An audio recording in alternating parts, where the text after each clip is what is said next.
Donnie and Dolly, the team is supported by ableauctions.ca. Closing your business? We can help.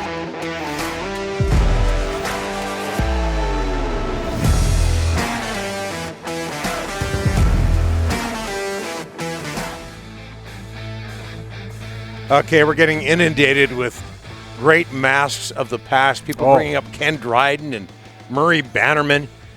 Basically, anybody who played with Chicago. Tony Esposito had a good-looking mask back in the day. Murray Bannerman was who the Schmiel beat in Game 6 in Chicago, 82 Western Murray Bannerman, former Canuck draft pick. Yeah. All of our guests today, including Ben Kuzma, standing by. And also, what we also have to do at some point, Ryan, because a lot of people in the Delaney's OK Tire and Langley inbox didn't know what I was talking about when we talked about the 1970 van mural. So somewhere in the body of today's show, if we could display that, because they were something else. All of our guests today, including Kuz, standing by, brought to you by the Bayside Oceanfront Resort, located in beautiful Parksville, and I mean beautiful. The Bayside is the spot to relax your mind and indulge your senses, all while taking in their panoramic ocean views. Book your island getaway today at BaysideOceanfrontResort.com. Ben Kuzma writing an article on Prominence.com yesterday about a rumor flying around that the Canucks may have been talking with Minnesota about a deal involving JT Miller. And Kuz joins us now. Ben, thanks for doing this, sir. How are you? I'm good, Jens. I hope you included Jerry Cheevers in your list of great. Oh, we did. Yeah. For sure. I just want to make sure. It didn't trip over yourselves. So. Yeah, of all the early masks, it was probably the one that made the most impact. To this day, it still does. For sure. Kuz, this story that you wrote yesterday and the thought that Minnesota and Vancouver might make a deal, do you think it has a whole lot of substance?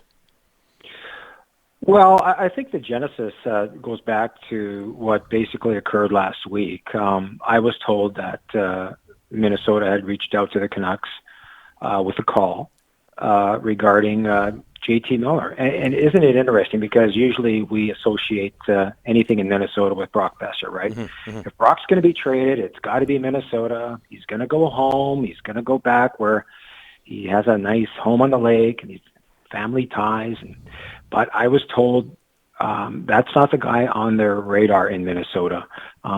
You're talking about a first-place team that needs somebody in the top six mix who can bring that kind of game you have to play in the postseason to get out of a tough division and maybe make some noise. So, Kevin Fiala is one of these guys who has had a ton of chances, but has struggled.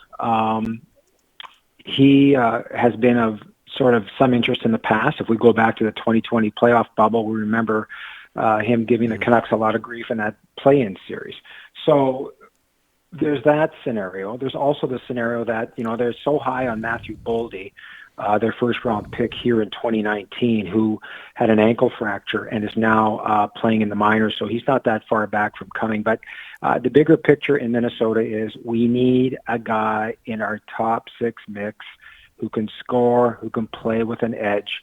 And so the call was made to kick the tires on JT Miller. I was told from a Canuck perspective, it's a little early in the sense of parting with assets, and of course Miller is a big part of everything here. But by the same token, I was also told that some of the players that were mentioned in some of the scenarios with players and picks might work if the Canucks choose to go down that road. As we all know, they've got a million things they're dealing with right now, but there is interest in JT Miller, and that's not surprising. When you hear Kevin Fiala, and you mentioned in your article draft picks and something for the future, the foundation, does it make sense for the Canucks, Ben, at this point? Because, the deal they made in the offseason was a now deal. That deal there would be a deal for the future. Well, maybe has it come to that, guys? I mean, if there's going to be a change within the hockey ops department to some degree, is there going to be a change in direction here? And I know a lot of that has to do with ownership, because ownership has always been in the can we win now? Can we fix it now? Can we get into the postseason where there's revenues to pocket? That's always seems to be job one here. But if there's a change in direction, you have to also understand that you have a young core group that you want to build around. I mean, JT Miller is going to be 29 in March. He has a lot of miles left on that engine. But, the Canucks don't have a 2022 second-round pick that they gave up in the Arizona deal in the offseason. You'd like to at least recoup that. You'd like to get at least a player and a pick, at least, I would think, in any consideration for JT Miller. But I guess you have to also understand that teams are going to come looking for your best players. And from a Canuck perspective, you've got another year of JT at a very palatable $5.2 million. But when you get into next year, if we're in the same scenario here, are you going to get what you could get for JT Miller, at the trade deadline, knowing he's a pending unrestricted free agent? Or you strike quicker and say, this is the first indication that maybe we're going in a different direction? Ben, let's get your thoughts on the season so far. Obviously, the coach is tons of heat on him, tons of heat on the GM. I mean, what went wrong this year, Ben? I think we all thought it would be a whole lot better than this. I agree. I looked at the team on paper coming out of training camp, and the first thing I thought was, A, it's a better team than a year ago. It's quicker. They've addressed some issues in the top six, hopefully on the PK, which certainly hasn't come to fruition with Jason Dickinson struggling mightily to be that third-line center, and a guy that purposely got from Dallas to help the PK. That is just atrocious, historically atrocious. I think that there are a lot of factors at play. I mean, when your best players are not your best players, it's going to be a problem. And we've talked about Elias Pettersson to death, but I look at it this way, guys. I mean, you have to cut him some slack in the sense of missing the last 30 games of last season with the wrist injury, not training to a degree in the off season, missing training camp when the contract holdout and only playing 2 preseason games. Any player is going to take time to get going. But I think in Pettersson it's been different. I think what's startling to us is that when we look at the guy, we see somebody who's not engaging the opposition. I mean, remember how good he was at throwing those reverse hits last year, where he really engaged guys, got in on the forecheck and made things happen. And I think it got to the point where some of us in the media were wondering, listen, is there something going on with that wrist? He seems to be really tentative when he's on the wall, worried about somebody running him. But he told us last week, no, the wrist is fine. I could use it as an excuse, but I'm not going to use it as a crutch. And you know what? A credit to him. Yep. I guess I look at it this way. I look at last game here on Sunday. When they put Podkolzin with Pettersson and Garland late in the game there, they had that 50-second shift in the third period. Great shift. Where they had 3 scoring chances, and including Pettersson, doing his dekes and going down short side and trying to stuff it by Marc-Andre Fleury. To me, that's very encouraging because, he's only got 1 goal in his last 7 games, only 1 assist in 6. But he's not the only problem. Yeah. I mean, talking about your big players, I mean, Besser has no goals in his last 7 games. He's pointless in 6.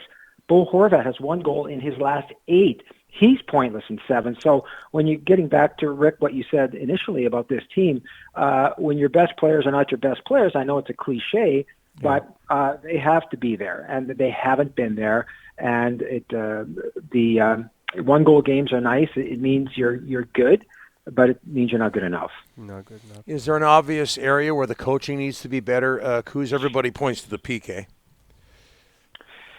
Yeah, the PK, you send your guys out, on basically a triangle format, you basically, and you've got your penalty, and maybe this is part and parcel of JT Miller being a little banged up. I mean, the guy's also playing the PK because the Canucks can't win a face-off, and they've got 4 left-shot centers, and that's a real problem when you're trying to win a D-zone face-off on the PK, and the opposition has a chance. Tells you where they're going to put the puck in the dot. I would say, the PK is all about reading and ability and basically selling out. I mean, you can't let seam passes through. You can't be half-hearted if you're going to block a shot. I mean, it's not, you got to be all in on it. So it hasn't been good for a long time. So, and special teams are obviously going to kill you. When you got the worst power PK in the league and you're in the bottom third on the power play, you're not going anywhere. So it's compounded. So I don't know. Is this a Travis Green problem? I mean, the easiest thing that teams can do is to say, well, we're going to replace the coach.